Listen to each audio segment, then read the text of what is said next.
My name is Roy Hayes, and I spent 40 years building a home with my own hands and my late wife's dreams stitched into every corner.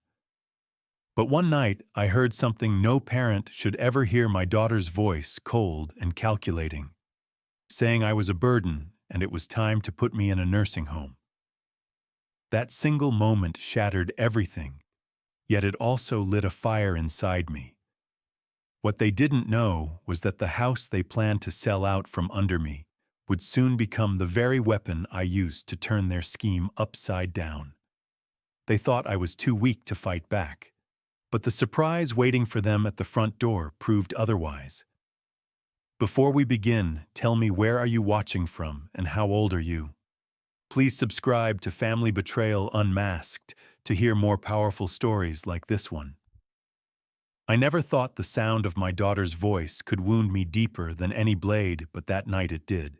I was sitting in Ellen's old recliner, scraping the last of the meatloaf from my plate, when the phone call came. Caitlin had called me, her tone sweet, her words wrapped in warmth like a ribbon. We talked about her business trip in Phoenix, about her plans with Jeremy for the evening, and then she said goodbye with the familiar "Love you, Dad." My heart softened the way it always did when I heard those words. But she forgot to hang up. What I heard next stole the air right out of my lungs. Jeremy's voice was the first, low, sharp, as if he were reading out numbers on a ledger. "It's time, Caitlin. He's slipping. The stove, the confusion, he's becoming a liability. Better to move him into a nursing home before something bad happens." And then came her laugh. My daughter's laugh, the same laugh I once lived for, now hardened into something unrecognizable. "The house is worth nearly $1 million. If we sell it, we could finally buy that place in Boulder. Jeremy, he won't even fight it. He trusts us completely." My fork slipped from my hand, clattering against the plate like a hammer striking steel. My chest turned to ice. Every word confirmed what I had refused to admit to myself. To them, I was no longer a father. No longer the man who worked his body to the bone so she could attend college and have her dream wedding. I was simply a burden with a price tag. I sat there in the silence of the living room Ellen and I had built with our own sweat, staring at her photograph on the mantel. Her eyes seemed to ask me the question I couldn't avoid. "Will you let them do this to you, Roy?" For the first time since her passing, my hands curled into fists. They thought I wouldn't hear. They thought my mind was too clouded to notice. But I heard every word. I remembered every sacrifice, the nights working double shifts to pay Caitlin's tuition. The months of weekends I spent refinishing floors to cover the cost of her wedding, the countless times I bailed Jeremy out of his so-called financial mistakes. And now, after everything, they were counting my days like vultures circling a carcass. What neither of them understood was that I wasn't finished yet. My body may have slowed, my memory might falter at times, but my will was sharp as ever. I wasn't going to let them write me off and cash me in. I rose from the recliner, feeling the ache in my knees, but also the steel in my spine. For years, I had been silent, letting them take and take, believing my generosity would remind them of the love that built this family. Instead, it made me easy prey. But that ended tonight. They thought they were plotting my exit. They had no idea they had just written the first line of my revenge. I didn't sleep that night. The grandfather clock Ellen had given me for our 15th anniversary ticked through the darkness, each chime striking deeper than the last. My house, the home Ellen and I had built from bare ground, suddenly felt less like a sanctuary and more like a trap. Every wall seemed to echo Caitlin's words. "He's a burden." I walked slowly from room to room, touching the places that still held her childhood, still carried Ellen's spirit. The burgundy sofa where Caitlin did her homework. The white desk in her old bedroom where I helped her with algebra. The bay window Ellen had wanted so badly, where she dreamed of afternoons with her books and tea. Every corner whispered of the sacrifices made to keep this family afloat. And what had it all come to? My daughter reducing me to a line item on a financial plan. My son-in-law, who I had once called a son, calculating my worth like a stock investment. I paused in the kitchen and opened the drawer where I kept my old files. Out came receipts that still smelled of sweat and long nights, 4 years of tuition payments, car loans I'd co-signed, bills for repairs I'd covered when Jeremy's fancy car broke down. I remembered working weekends for half a year to pay for Caitlin's dream wedding because she cried when I told her we couldn't afford it. "Daddy, you're the best father in the world," she had whispered as we danced. That memory, once sweet, now felt like poison. She had forgotten every word. I sat down at the kitchen table, the same one where Ellen used to bring me coffee after long shifts. Her voice came back to me, quiet, gentle, but firm. "Don't give her so much that she forgets to be grateful." I hadn't listened. I thought I was doing right by my daughter, giving her the life Ellen and I never had. But Ellen had been right. Caitlin had not only forgotten gratitude, she had forgotten me. As the night wore on, my anger cooled into something sharper: resolve. I wasn't going to beg them for respect. I wasn't going to sit quietly while they plotted to erase me from the home I built with my own hands. If they thought I was too old, too weak, or too trusting, then it was time to show them exactly what kind of man they were dealing with. I opened the bottom drawer of our dresser upstairs, where I kept Ellen's jewelry box and our important papers. There, beneath her reading glasses and the deed we signed together in 1999, was a business card Ellen had insisted I keep after her diagnosis: Todd Fisher, real estate attorney. I ran my thumb over the faded letters. Ellen had thought of everything. Maybe she had known deep down that one day I would need protection from the very people we had loved most. By sunrise, the decision was made. I wasn't just going to stop them from selling the house, I was going to take it out of their reach completely. If they wanted to treat me like a burden, I would show them what a burden it was to underestimate me. By morning, my plan was already forming, with a clarity I hadn't felt in years. The first step was simple: gather everything I needed to remind myself that this house was mine and mine alone. I pulled the original deed from the drawer, the paper yellowed at the edges but still strong. Roy and Ellen Hayes, 1999. After Ellen's passing, everything had transferred to me. No liens, no co-signers, no loopholes for Caitlin or Jeremy to exploit. They had no legal ground, only arrogance. I made coffee, the bitter smell filling the kitchen, where Ellen used to hum while frying eggs. Sitting at the table, I spread out old bank statements, tuition receipts, and notes from the years when I worked 2 jobs just to keep our little family afloat. It wasn't just paperwork, it was a map of my sacrifices. Every dollar I earned and gave away had gone into building Caitlin's future. And now she thought the same future justified throwing me away like yesterday's trash. By mid-morning, I was ready. I put on the charcoal gray suit Ellen had chosen for me years ago. Ironically, the same one I had worn to her funeral. It fit a little tighter now, but the fabric carried her memory. I stood in the mirror, adjusting the tie, and for a moment I could almost hear her voice. "Don't let them take advantage of you, Roy." I promised her I wouldn't. Driving downtown, I rehearsed what I would say to Todd Fisher. Would he laugh at an old man with shaky hands and fading memory? Or would he see me for what I was? A man still sharp enough to protect what was his.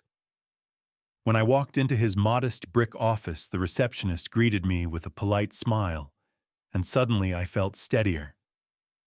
This wasn't about desperation. This was about dignity. Todd rose from behind his desk, just as professional as I remembered. His gray temples and calm demeanor reminded me of someone who had seen too many families torn apart by greed. "Mr. Hayes, good to see you again," he said gently. "I remember you and Ellen. I'm sorry for your loss." I nodded, accepting the sympathy, but my voice was firm when I answered. "Thank you. I need your help. It's about my daughter and her husband." We sat down and I laid it all out, the overheard phone call, their plans for a nursing home, their talk of selling the house. Todd didn't interrupt, though I caught him shaking his head more than once. When I finished, he leaned forward, folding his hands. "Mr. Hayes, let me be absolutely clear. The house is titled solely in your name. Legally, your daughter and son-in-law have no rights to it. They can't sell it. They can't force you to move. You hold every card." The relief that flooded me was almost overwhelming. For the first time in months, I felt like I could breathe. But relief quickly turned into something else: resolve. If the house was truly mine, then I would decide its fate, not them. They think I'm helpless. I said, my voice steady. "I want to prove them wrong." Todd gave a slow, knowing smile. "Then let's talk about your options." Todd leaned back in his chair, pen tapping softly against his notepad. "The first option," he explained, "is to hold on to the house and make sure your legal documents are ironclad, wills, power of attorney, everything. That way, no one can manipulate you." He paused, studying me closely. "But if you truly want to take the power out of their hands, selling the house yourself is the strongest move." The idea settled in my chest, like a stone, heavy yet unshakable. Selling the house I had built with Ellen was unthinkable just a week ago, but now it felt like the only way to reclaim control. If I chose to sell, I asked carefully, how quickly could it happen? Todd's eyes sharpened with interest. "Denver's market is blazing hot. With the right realtor, a cash buyer could close in under 2 weeks, sometimes less." He leaned forward. "But this isn't a small decision, Mr. Hayes. Once it's done, there's no going back." I thought of Caitlin's voice on the phone, the cruel laughter as she planned to lock me away and sell my life's work. I thought of Jeremy calculating every penny of my worth like I was nothing more than an old ledger. My jaw tightened. They've already gone too far. I won't let them dictate the end of my story. Todd nodded slowly. "Then I'll connect you with a realtor who specializes in quick sales. But I'll need you to be certain." Walking out of his office that afternoon, I felt something stirring inside me I hadn't felt since Ellen was alive. Purpose. The spring air felt sharper, fresher, as though I was inhaling freedom for the first time in years. My phone buzzed in my pocket, Caitlin calling again. I let it ring until it went silent. Let her wonder. I drove home every mile echoing with memories. The elementary school Caitlin once walked to holding Ellen's hand. The park where we'd watched her ride her bike for the first time. The house came into view, standing solid against the skyline, a monument to decades of sacrifice. For so long, I thought this place would be Caitlin's inheritance, the symbol of everything Ellen and I had worked for. But that dream had died the moment I heard her betrayal. Inside, I walked through the rooms like a stranger seeing them for the first time. The kitchen counters Ellen had picked, the oak floors I had laid with calloused hands, the bay window built just for her. These weren't just features of a house, they were chapters of a life. But now they would become my weapon, my way of reminding Caitlin that her father was not a man to be dismissed. That night I sat at Ellen's old desk and made a list lawyer realtor bank. Every step was clear, precise, like drafting blueprints for a new foundation. My hands trembled only once when I picked up Ellen's photograph. "I'll make you proud, sweetheart," I whispered. "I won't let them win." By the time the clock struck midnight, the decision was sealed. They wanted to take my house. I would make sure it slipped through their fingers before they even returned from Phoenix. The next morning, I woke with a steadiness I hadn't felt in years. My knees ached as I rose from bed, but my mind was clear sharp. I brewed coffee in the old pot Ellen used to swear by, and sat at the kitchen table with my notes from Todd's office. The plan was simple: secure the sale, move the funds, and step out of Caitlin and Jeremy's reach entirely. I dialed the number Todd had given me, the realtor he said could make things move quickly. His name was Brian Connor, and when he answered, his tone was brisk but professional. "Mr. Hayes, I understand you're looking to sell in Cherry Creek. May I come by today?" 3 hours later. Brian stood in my entryway, his eyes wide as he surveyed the crown molding and oak floors. "You maintained this place beautifully," he said, genuine admiration in his voice. I found myself speaking with pride, describing every project I had tackled: installing the granite countertops, building the bay window Ellen loved, sanding the floors late into the night. Brian listened carefully, nodding, typing notes into his tablet. "Mr. Hayes, I can tell you right now this house could sell for $890,000 in cash. With buyers, I know we could close in 10 days. The number hit me harder than I expected. Almost $1 million. For Caitlin, it was a prize. For me, it was freedom. I signed the preliminary paperwork that afternoon. Brian assured me he would bring the full contracts by the next morning, complete with a notary. "By this time next week, you'll have cash in your account," he promised. I shook his hand, feeling a weight lift from my shoulders. For the first time since Ellen's funeral, I felt in control of my destiny. That evening, Caitlin called again. I answered, my voice warm, almost grandfatherly. She gushed about how she and Jeremy were planning a special surprise for me, a resort where I could rest easy with medical staff nearby. Her words dripped with false sweetness, but I played along. "That sounds wonderful, sweetheart," I said, keeping my tone even. "I'll be ready when you get back." What she didn't know was that by the time she returned, the house she coveted would be gone. After the call, I walked to Ellen's photograph on the mantel. The lamplight reflected off the glass, and for a moment, it felt like she was looking right at me. "They think I'm finished," I whispered. "But they're about to learn I'm stronger than they ever imagined." That night, I packed a small suitcase with only what mattered: Ellen's jewelry box, our wedding photo, the novel she never finished. The essentials of a life worth remembering. I left the rest behind, not as loss, but as proof.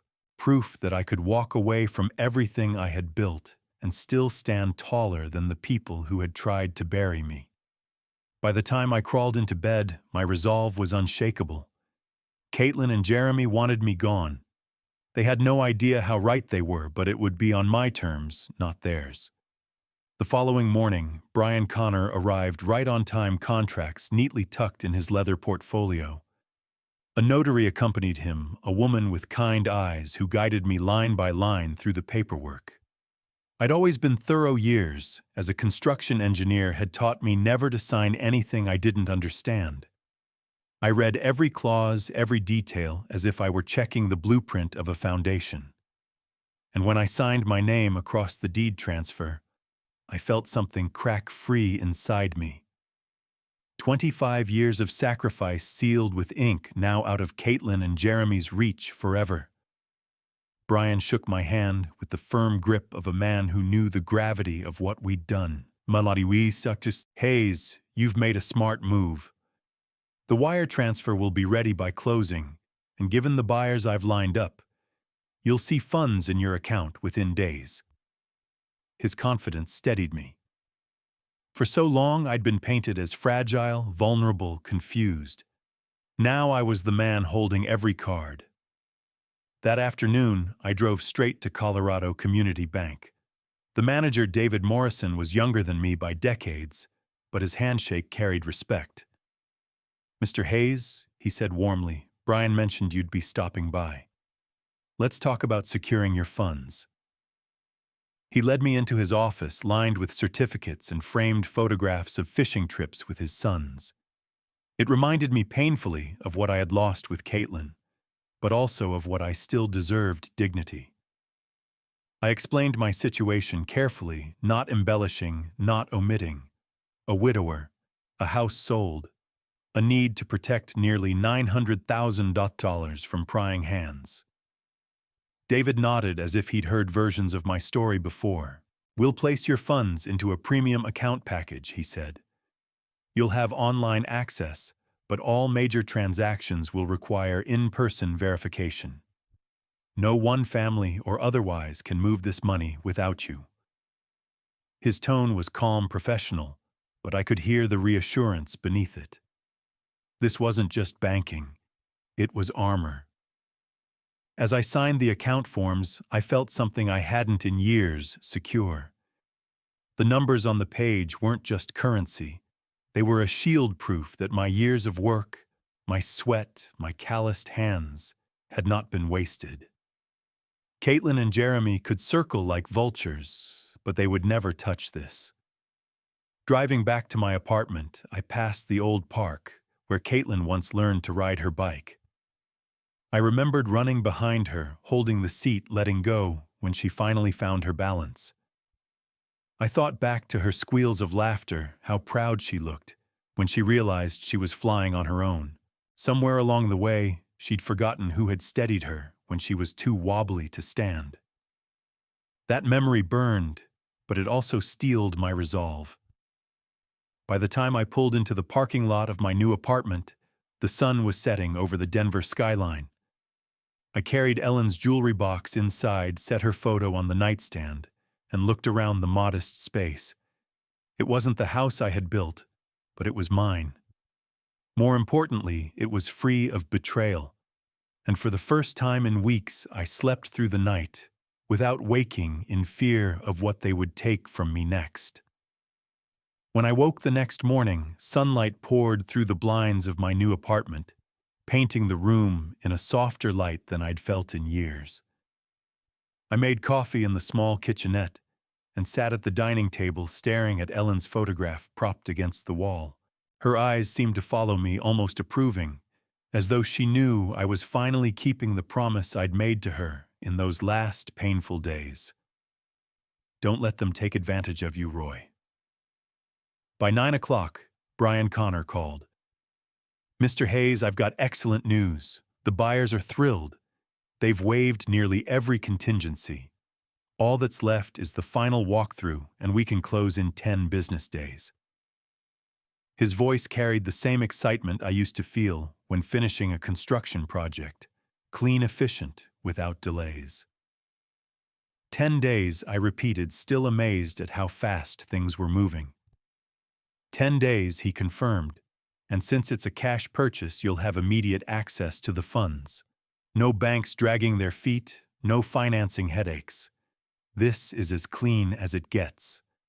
After the call, I walked outside, taking in the crisp Denver air. For years, I'd been weighed down by responsibility, by grief, by Caitlin's growing entitlement. Now, each step felt lighter.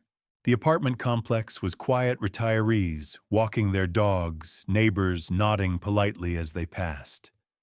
Nobody here saw me as a burden. I was just another man living his life. That anonymity was freedom. Later that day, I stopped at Colorado Community Bank to check on the transfer. David Morrison greeted me by name, offering a firm handshake. "Mr. Hayes, everything is proceeding exactly as we planned. The wire transfer will clear by midweek. Until then, your funds are being held in escrow for your security." He leaned forward, lowering his voice. "You did the right thing." Families sometimes assume too much control when they see assets like yours. Protecting yourself was the smartest step. I thanked him, tucking away his words like armor. For too long, I'd been defined by what I gave others. Now I was learning the strength of keeping something for myself. That evening, Caitlin called again. I nearly ignored it, but a part of me wanted to hear just how far she and Jeremy were willing to go with their charade. I answered, keeping my voice steady. "Dad, we've been talking," she said, her tone honeyed. "Jeremy and I found a wonderful place for you, a resort with medical staff. It'll feel like a vacation. You deserve it." I clenched my jaw so tightly it hurt, but I forced a chuckle. "That sounds thoughtful, sweetheart. We'll talk when you get back." Her voice brightened. "Perfect. We'll take care of everything. Don't you worry." But as I hung up, I smiled to myself. I wasn't worried, not anymore. They thought they were setting me up for a gentle exile. What they didn't know was that the house they dreamed of cashing in had already slipped through their fingers. The next few days passed in a blur of paperwork and careful planning. Brian checked in daily, updating me on every step. The buyer's inspection team came through, respectful men who tapped walls, tested outlets, and marveled at the craftsmanship. One of them even remarked, "Your father-in-law really knew what he was doing," assuming I'd already been shuffled off somewhere. I said nothing, just watched. As they admired the house Caitlin and Jeremy thought they owned by default. Every compliment felt like another nail in the coffin of their scheme. By day 4, Brian called with final confirmation. "Mr. Hayes, the buyers are ecstatic. They want to close early if possible. Funds will be wired directly to your account." His words made my chest expand with something I hadn't felt since Ellen was alive. Control. For so long, life had been slipping from my grasp, dictated by grief and then by my daughter's selfishness. Now I was the one moving the pieces. I used those days wisely. First, I arranged a unit at a local storage facility, paying 6 months up front in cash. I told the manager I'd be moving some belongings in, and he handed me a key with no questions asked. That storage space would hold the personal items Caitlin and Jeremy had left, scattered around my house, the very belongings they would expect to find waiting for them. They would learn soon enough that even their possessions had been reduced to a bill they couldn't pay. Next, I focused on securing my new life. Sunset Manor Apartments had been more welcoming than I expected. Mrs. Chen, the property manager, checked in to make sure everything was comfortable. "It's not much," she said kindly, "but you'll find peace here." Peace. That was worth more than a mansion filled with betrayal. Still at night, the weight of Ellen's absence pressed down on me. I sat in the small apartment's lone chair holding her jewelry box, remembering how she'd smiled at me, even in her weakest moments. "Promise me you'll take care of yourself," she'd whispered. For the first time, I felt I was truly honoring that promise. On the 5th night, my phone buzzed again. "Caitlin." I hesitated, then answered. Her voice was syrupy sweet. "Dad, are you getting some rest? Jeremy and I were talking, and we think it would be best if you had everything packed by next Friday. We'll help move you when we get back." Packed. As though I were luggage ready to be carted off and forgotten. I let her speak, then replied calmly, "I have a surprise for you too, sweetheart. You'll see when you get home." She giggled, delighted. "You're too sweet, Dad. Can't wait."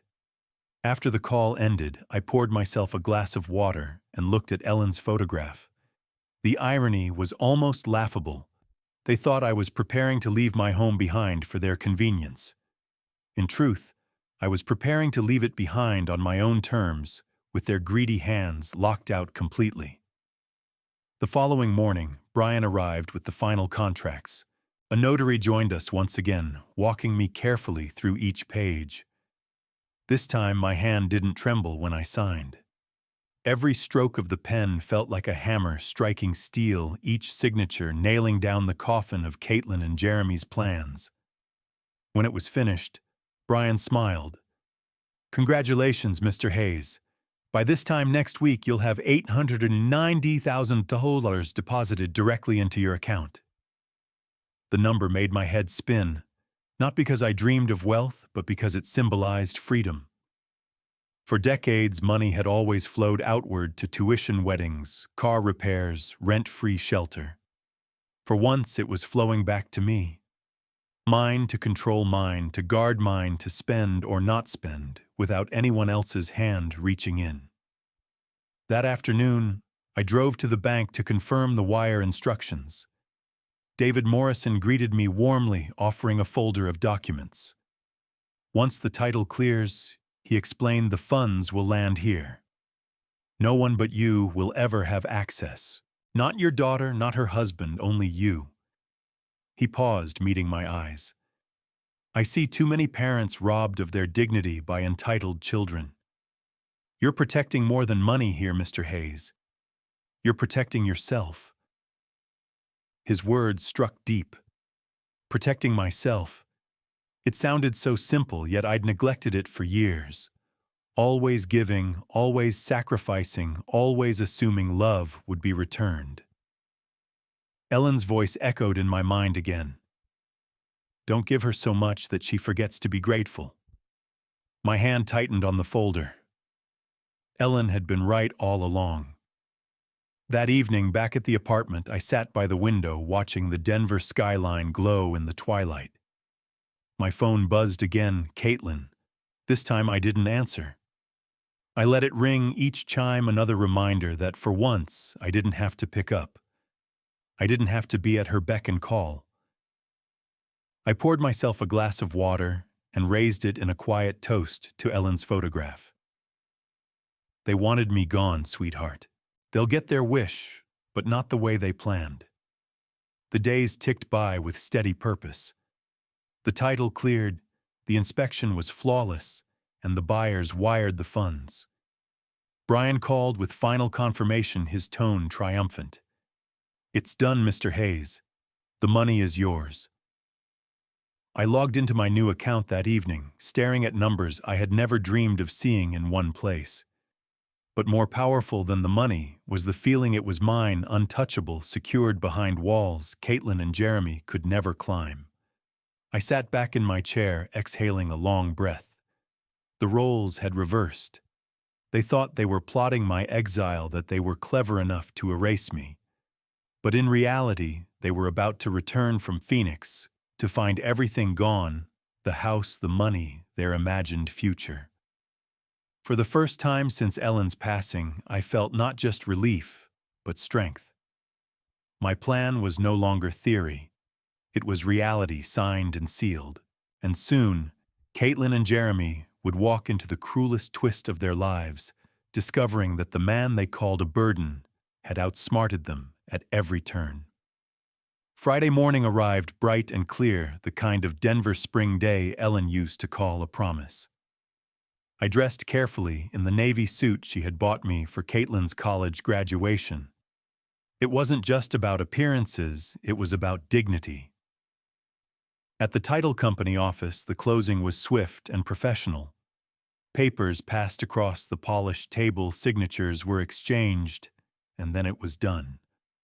Just like that, 25 years of sweat and sacrifice were no longer tied to 1247 Maple Street.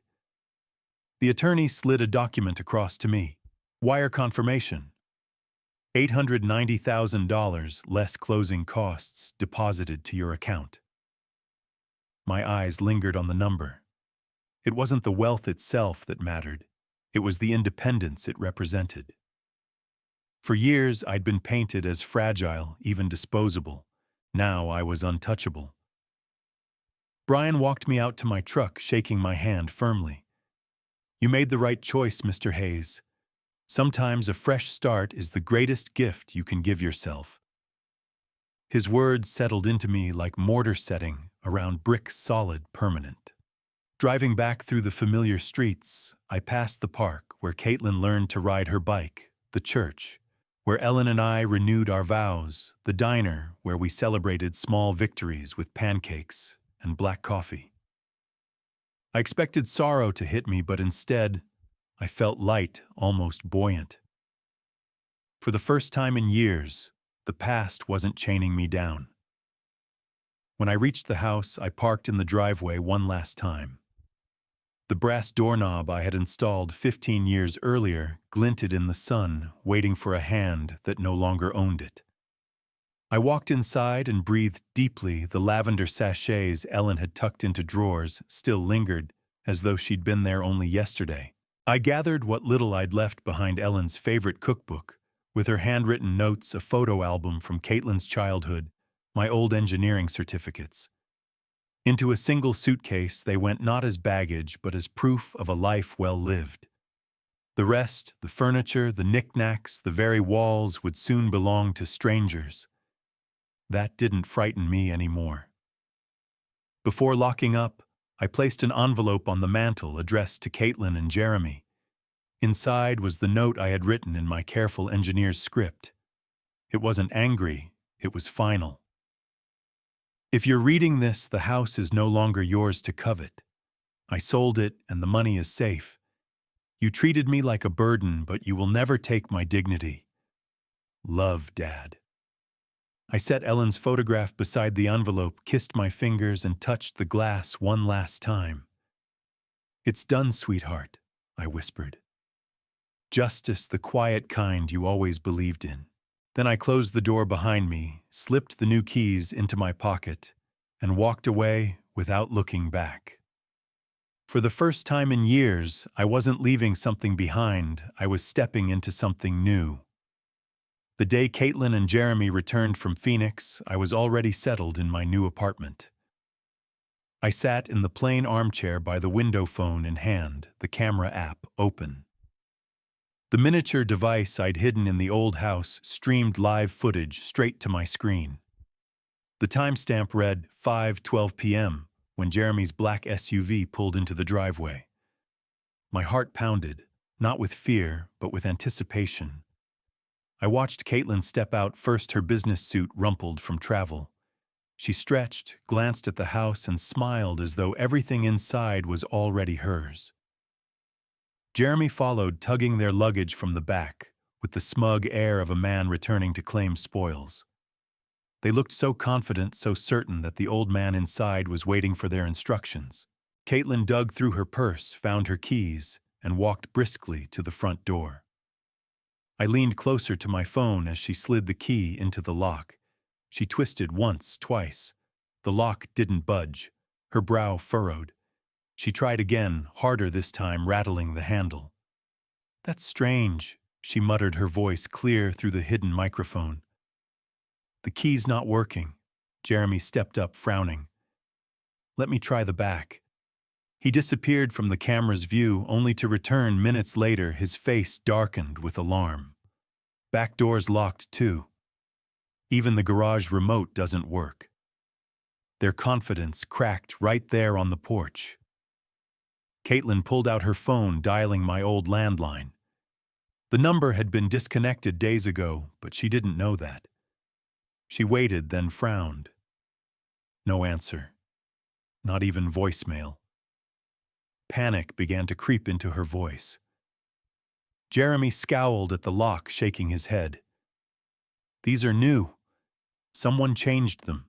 For a moment, they looked less like predators and more like lost children standing outside a stranger's home. I almost pitied them. Almost. Then Jeremy spotted the kitchen window I'd deliberately left unlatched. "Boost me up," Caitlin urged, desperate. He cupped his hands, and she scrambled awkwardly through the frame, her tailored jacket catching on the sill. Seconds later, she opened the front door from inside. The camera angle caught Jeremy dragging in the suitcases, but both of them froze when they saw the white envelope taped at eye level. Caitlin's hand shook as she pulled it down. I watched her lips move, reading the salutation, "Dear Caitlin and Jeremy." Her eyes flicked rapidly across the words. Her face drained of color. Jeremy leaned over her shoulder, scanning faster, his expression hardening. "He sold the house," Caitlin whispered, voice trembling. "He sold it for $890,000. Jeremy's jaw clenched. He snatched the letter, read it again, and swore under his breath. That manipulative old man played us. Through my phone screen, I saw Caitlin collapse onto the couch that was no longer hers, tears streaking her face. "The money was supposed to be our future," she cried. I turned off the feed, leaning back in my chair with a deep breath. The first shock had landed, and from the look on their faces, it had cut deeper than any words I could have spoken in person. The video feed flickered as Caitlin lowered herself onto the couch, her shoulders trembling. Jeremy paced in front of her, the letter crumpled in his fist.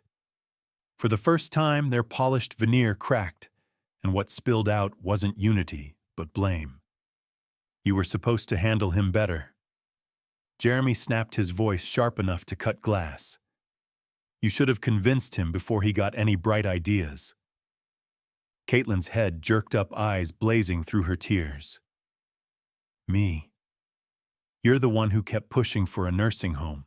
You said he was slipping. You said we couldn't risk waiting." Jeremy threw his hands in the air. "And I was right. But you..." He jabbed a finger toward her. "You know your father better than anyone. You should have kept him on a tighter leash." Her voice broke into a sob. "He was supposed to be grateful, Jeremy. He's always been grateful." She buried her face in her hands. "I don't understand how he could do this to me." From my chair, I watched the scene unfold like a theater production staged just for me.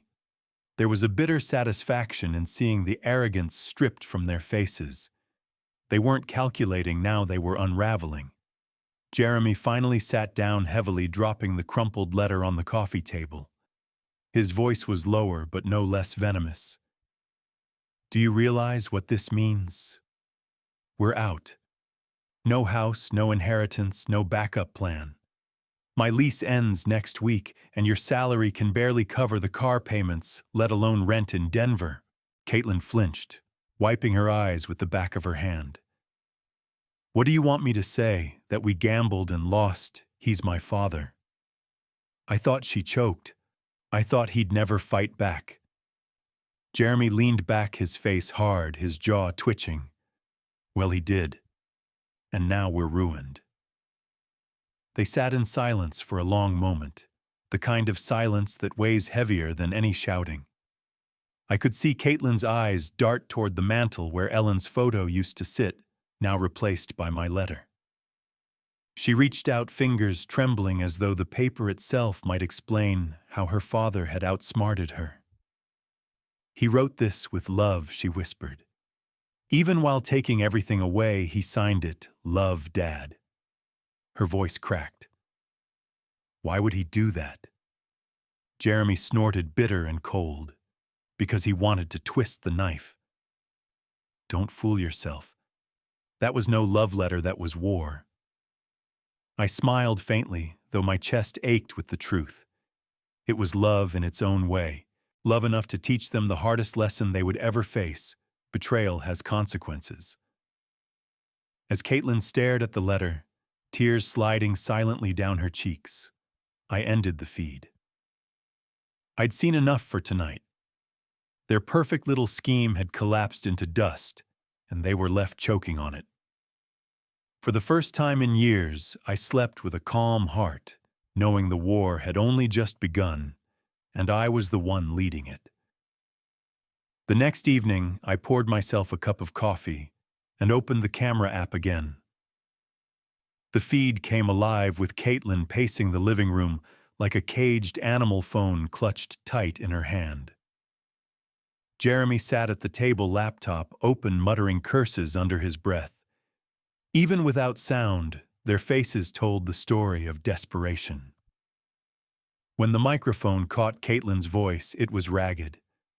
"There has to be something we can do. He can't just sell it without telling us." Jeremy's response was colder than ever. "Legally, he can. It was his house, his name on the deed. We never had a claim." He slammed the laptop shut. "Unless you're hiding some miracle clause in a will I don't know about, it's gone. Everything's gone." Her eyes widened. But what about suing him? Emotional distress, elder abuse, something. Jeremy shook his head, bitter laughter escaping his lips. Sue your own father. Do you have any idea how pathetic that would look? No lawyer would take it. And even if they did, the case would be laughed out of court.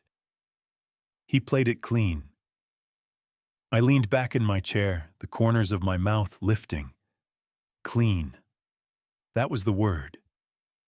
I hadn't raised my voice, hadn't made threats, hadn't lashed out. I'd simply acted quietly and decisively. Caitlin's voice cracked as she sat down hard on the couch. I don't understand Jeremy. He's never been like this. He was supposed to need me.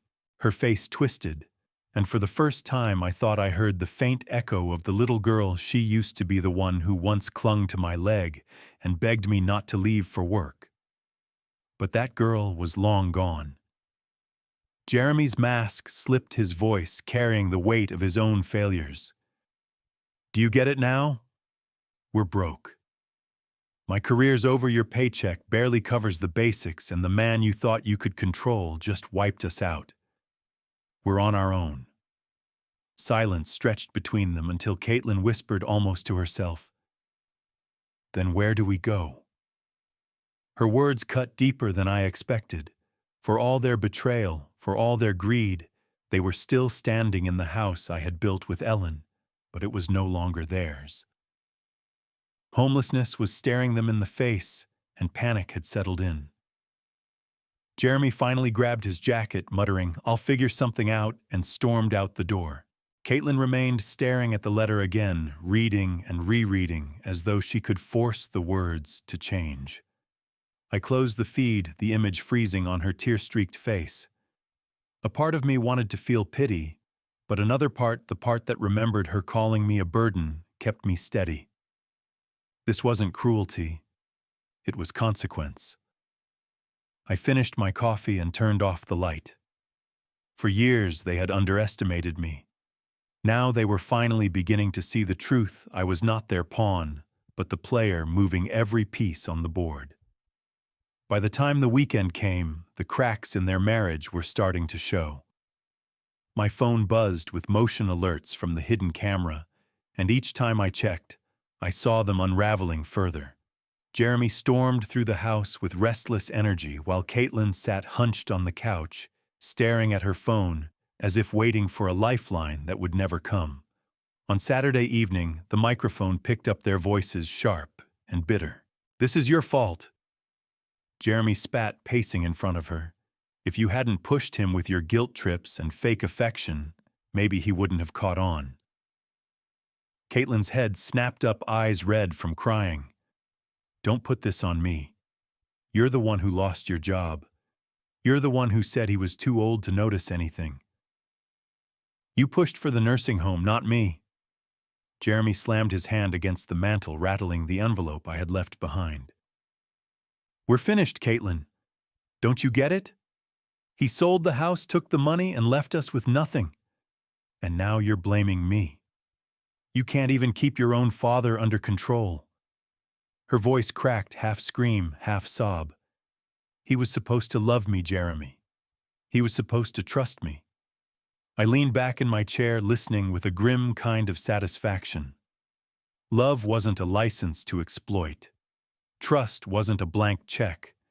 They had mistaken generosity for weakness, and now they were discovering the price. The fight raged for nearly an hour, accusations flying back and forth, until Caitlin finally collapsed into silence. Jeremy muttered something about finding a lawyer, though his voice held no conviction. Caitlin only shook her head. What lawyer with what money? He outplayed us. He always was smarter than you gave him credit for. Her words were like balm to my wounded pride. For years I'd been painted as a fragile old man. Now even in their anger they were admitting the truth. That night, as I watched them fall apart, I poured myself a glass of Ellen's favorite Bordeaux, the bottle we had saved for a celebration that never came. I lifted it toward her photograph on my nightstand. You were right, sweetheart. Too much giving makes people forget. But I made them remember tonight. The wine tasted like resolve. Back on the feed, Jeremy slept in the recliner, his arms crossed, while Caitlin sat awake, clutching the letter like it was both a curse and a lifeline. Her face was pale, her eyes hollow, as though she had finally realized the extent of what she had lost, not just a house, but the father who had given her everything. I shut off the app and let silence fill my apartment. Their battle was eating them alive, and I didn't need to watch every second of it. The lesson had already been delivered. All I had to do now was wait for the final blow to land. Sunday afternoon, the motion alert buzzed again. I opened the feed and saw Caitlin sitting alone in the living room, her posture slumped, face pale. Jeremy wasn't there. His jacket was gone from the hook by the door and his suitcase was missing. He'd left her. She clutched my letter in her hands, reading it for what must have been the 100th time. Her lips moved silently over the words, tears streaking down her cheeks. I could almost hear her whisper, "How could you do this, Dad?" But I hadn't done this to her. She'd done it to herself. After a long silence, she pulled out her phone and dialed a number. The microphone caught her voice shaky and desperate. "Hi, Mom Patterson. I was wondering if maybe we could stay with you for a while." A pause. Her shoulders slumped further. "No, I understand. Thank you anyway." She hung up and buried her face in her hands. It hit me then the arrogance that once filled her life had collapsed into begging for a couch to sleep on. Her world had shrunk to the size of a phone call, and even that yielded nothing. The irony was painful, almost poetic. She had plotted to put me in a nursing home somewhere I would be alone, stripped of dignity. Now here she was, homeless, unwanted, clutching a letter from the father she had betrayed. I sipped my coffee, steady hands wrapped around the mug.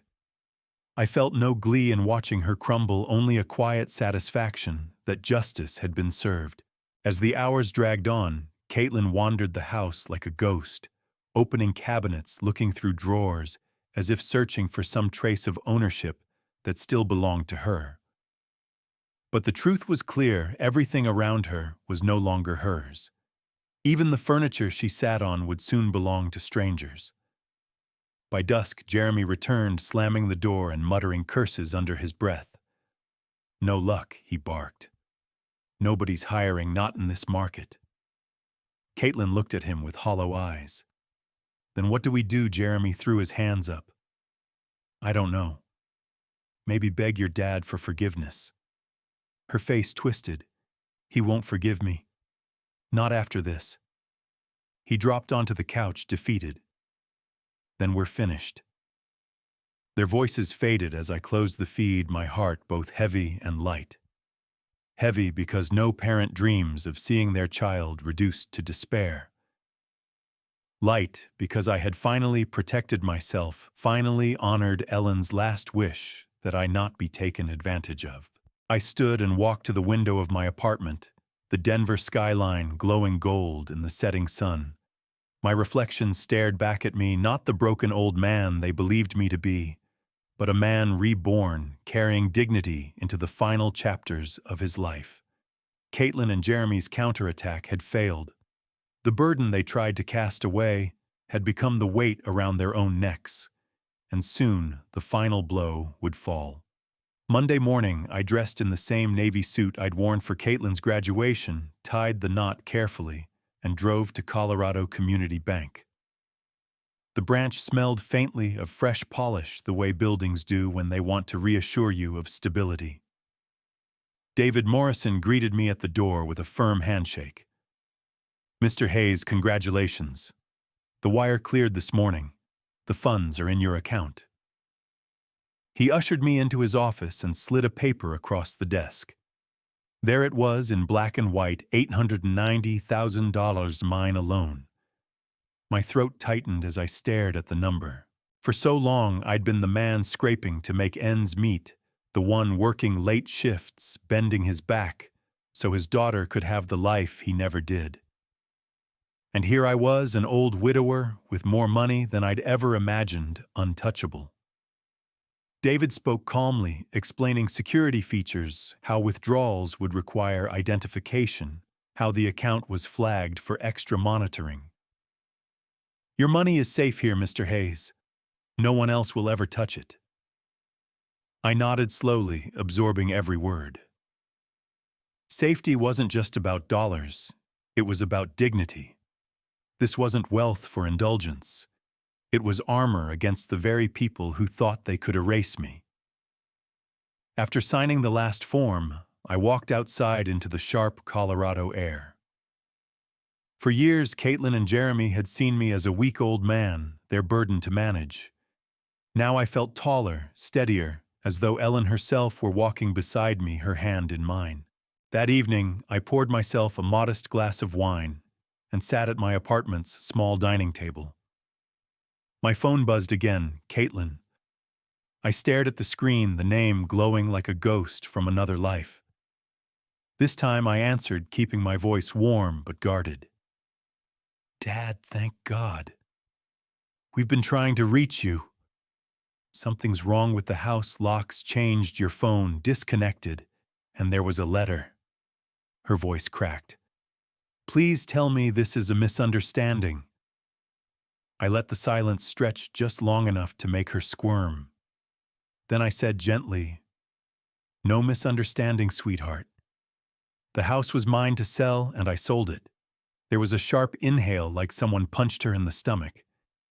You sold it, but where will we live? That's for you and Jeremy to decide. I said, my tone steady. I built that home for my family. But when my family decided I was just a burden, I realized it was time to take it back. And now it's gone out of your reach. Her voice dissolved into sobs muffled through the receiver. Dad, how could you? I ended the call, placing the phone face down on the table. My hands didn't shake. My chest didn't ache. For the first time since Ellen's passing, I felt peace. The battle wasn't over yet, but the war had already swung in my favor. The house was gone, the money secured, and Caitlin was finally learning the lesson Ellen had warned me about long ago. Too much giving makes people forget to be grateful. The calls didn't stop after that night. Caitlin tried every angle she could think of, pleading, shouting, guilt-tripping. One message was drenched in tears, her voice cracking as she begged me to come to my senses. Another was laced with fury, accusing me of betrayal, as if I had somehow wronged her. I listened to each one in silence, then deleted them. For decades, I had been her safety net. Now she was learning how it felt when the net was gone. Jeremy's voice finally joined the chorus. His tone was colder, sharper, like a man cornered. Roy, listen, he said in one voicemail. This isn't good for anyone. We can still work something out. You don't want to ruin Caitlin's future, do you? I chuckled bitterly when I heard it. My future had never been his concern, and Caitlin's gratitude had evaporated years ago. They weren't worried about me. They were worried about losing the easy life they had built on my back. At Colorado Community Bank, David Morrison had advised me to prepare for exactly this. When people feel entitled, they'll come at you from every angle, he said. Emotional pressure, legal threats, manipulation. Stand firm. You have the law on your side. And I did. Every document was clean. The house had been sold legally, the funds wired securely. There wasn't a loophole or an appeal they could twist to undo it. For once, the law was my shield. One evening, as the sun sank low and painted my apartment in gold, I poured myself a cup of tea and opened the camera feed from the house. The new owners hadn't moved in yet, but Caitlin and Jeremy had returned. The locks I'd had changed kept them out, and they rattled the doorknobs like children denied entry to a candy store. Then Caitlin spotted the note I had taped back up for them, the same letter she had already read. She tore it down, read it again, and this time her legs gave out. She sat on the porch, clutching it like it was the last remnant of a world she couldn't get back. Jeremy paced beside her, muttering curses, his face dark with anger. He pulled out his phone, likely searching lawyers or banking loopholes, but his shoulders sagged when he realized the futility. The camera caught him slamming the phone against his thigh, teeth clenched. Watching from the comfort of my apartment, I felt no guilt. They had called me a burden, treated me like an obstacle to their ambitions. Now the burden was theirs to carry, and the obstacle was immovable. I raised my tea toward Ellen's photograph on the nightstand. They wanted to strip me of dignity, I whispered. Instead, they stripped themselves of everything. The final blow wasn't just about money or property. It was about reclaiming my place, not as someone's obligation, not as a man to be discarded, but as a father who still had strength, will, and choice. And I wasn't finished yet. By midweek, their desperation turned frantic. My phone lit up with unknown numbers calls from burner phones or borrowed lines. I ignored them all. Then one evening, as I sipped coffee at the small diner near my apartment, I overheard my own name. At the next booth, two neighbors from Maple Street were whispering. Can you believe Roy sold the place just like that, caught his daughter flat-footed? She and that husband of hers thought they were so clever. Turns out he outsmarted them. I smiled quietly into my cup. Word had spread, and that was another victory. Caitlin had wanted me hidden away, forgotten.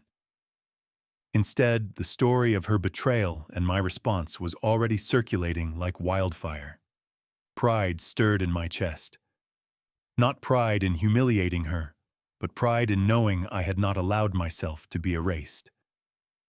That night, I checked the camera feed again. Caitlin sat on the floor of the living room, surrounded by boxes I had packed with her belongings. Jeremy stood over her arms, crossed, jaw tight. We can't stay here, he said flatly. It's not our house anymore. The new owners will be here in days. Her voice was hollow. Where are we supposed to go anywhere? He snapped. Your dad left us with nothing. I leaned back, letting his words echo. Your dad left us with nothing. No, I thought. They had left themselves with nothing by trading love for greed. Jeremy stormed out, slamming the door so hard the camera shook. Caitlin remained holding my letter in her lap. She whispered words I could barely make out. Why, Dad? Why didn't you talk to me first? The answer rose in my chest, though she couldn't hear it. Because talking no longer mattered. Because I had spent decades giving, explaining, forgiving. This was the only language left action. Later that evening, I walked the quiet streets around my apartment complex thinking of Ellen. She would have been heartbroken to see Caitlin's choices, but she also would have understood my resolve. I remembered her voice on her last night, weak but clear. Promise me you'll take care of yourself, Roy. For years I failed her in that, but now I was finally keeping the promise. The stars over Denver shone sharp and cold, and I felt smaller beneath them, yet stronger. My life wasn't over, it was being rewritten. I no longer needed the house to define me, nor Caitlin's approval to validate me. What I had was my freedom, my dignity, and Ellen's memory guiding me. Back at the apartment, I poured a glass of water, set Ellen's photograph upright on the nightstand, and spoke aloud to her picture. They wanted to break me. Instead, they broke themselves. It was the truth. And the final chapter of their lesson was still to come. By Thursday, the camera feed captured the final unraveling. Caitlin and Jeremy were still clinging to the shell of my old house, as though sitting in those rooms could somehow undo the truth. Boxes littered the living room floor, my letter lying crumpled on the coffee table like a judgment neither of them could escape. Jeremy's voice was sharp, brittle. "Face it, Caitlin. He beat us. He's not the confused old man you thought he was." Caitlin looked up from the couch, her eyes swollen from crying. "Stop saying that. He's my father. He was supposed to leave it to me." Her words twisted in my chest, but not with guilt. For years I'd mistaken her entitlement for innocence, believing she would outgrow it. But there it was, laid bare. Not grief, not regret, only resentment that she didn't inherit what she thought she deserved. Jeremy threw his hands in the air. Well, he didn't. And now we're stuck. No house, no money, no backup plan. We have nothing. I leaned closer to the phone, watching her sink into silence. For the first time, Caitlin didn't argue. She just sat there staring at the walls, as if the home itself had betrayed her. Later that night, after they left, I returned to Maple Street one final time. The house was dark, empty, waiting for its new owners. I stepped inside with the spare key the realtor had given me, breathing in the faint lavender scent Ellen had left behind. I walked slowly through each room, not as an owner, but as a man saying goodbye. In the kitchen, I touched the granite countertop Ellen had chosen, remembering her excitement when the morning sun hit the golden veins. In the living room, I brushed my hand across the mantel where her photograph once stood. Upstairs, I paused in the bedroom we had shared, her perfume still faint in the closet, her bookmark still resting in the novel she never finished. "I did it, sweetheart," I whispered. "I kept my promise. They can't touch us anymore." I left quietly, locking the door behind me for the last time. Standing on the porch, I looked out at the neighborhood I had once poured my soul into. For years I had believed this house was my legacy. But legacy isn't walls or floors. Legacy is standing firm when others try to erase you. Legacy is teaching your daughter the lesson she never wanted to learn, that betrayal has consequences. Back at my apartment, I poured the last of Ellen's Bordeaux into a glass and raised it toward her photograph. The wine glistened in the lamplight red as the blood and sweat it had taken to build that house. I drank deeply, not in sorrow, but in triumph. Caitlin and Jeremy thought they could bury me in a nursing home and build a future on my bones. Instead, they were the ones left wandering, carrying the weight of their choices. The final blow had landed. The following day, the official handoff took place. The new owners, a young couple expecting their first child, arrived with bright eyes and a sense of wonder. Brian Connor greeted them at the door, papers in hand, his professional smile betraying just a hint of pride at how smoothly the deal had gone. I stood quietly in the background, not as the seller anymore, but as a man ready to step into the shadows of his own past. The couple thanked me repeatedly. "This house is perfect for us," the wife said, her hand resting on her belly. "We can feel the love that built it." Her words struck me deeper than I expected. For all the pain that had played out inside those walls, for all the betrayal and bitterness, Ellen's love and mine had left an imprint stronger than Caitlin's greed. That gave me comfort.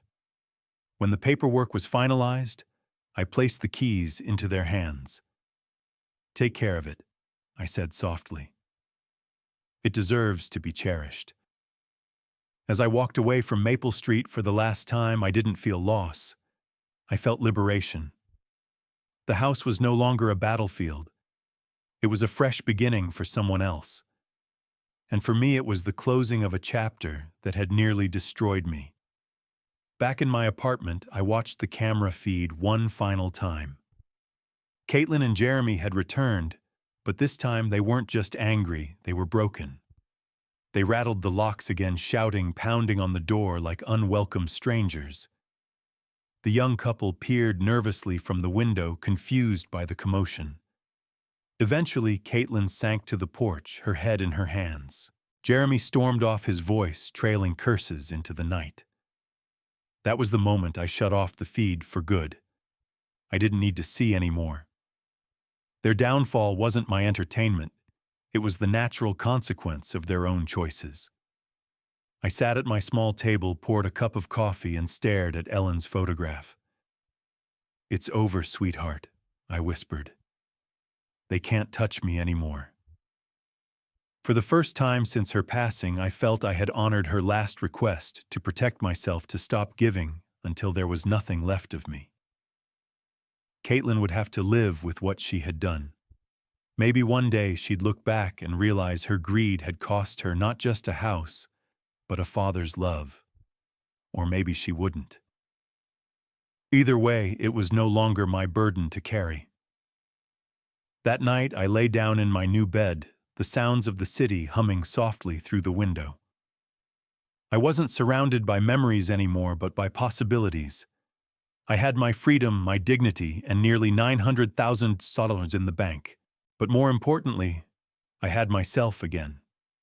Roy Hayes, the man they thought was finished, was still here, stronger than ever. In the end, I learned something that took me a lifetime to understand. Being a parent doesn't mean sacrificing yourself until there's nothing left. Love should be met with respect, not entitlement. Caitlin and Jeremy believed my generosity was endless, that my silence meant weakness. But silence can carry more power than shouting, and action speaks louder than begging for gratitude. Selling the house wasn't just about the money, it was about reclaiming my dignity. For too long, I carried the weight of being the provider, forgetting that I was also a man who deserved peace, safety, and self-respect. Watching my daughter collapse under the weight of her own choices was painful, yes, but it was also necessary. Sometimes the only way to teach those we love is to let them face the consequences of their betrayal. To those listening, if you're a parent who gives endlessly, ask yourself if you are giving so much that your children have forgotten gratitude. And if you're a son or daughter, think about whether you honor the sacrifices made for you, or simply take them for granted. Have you ever faced a moment when family treated you like a burden? What did you do, and what did you learn from it? Share your story in the comments so we can reflect together. If this story meant something to you, please like, subscribe, and share it with someone who needs to hear it. Remember, respect is not owed, it is earned.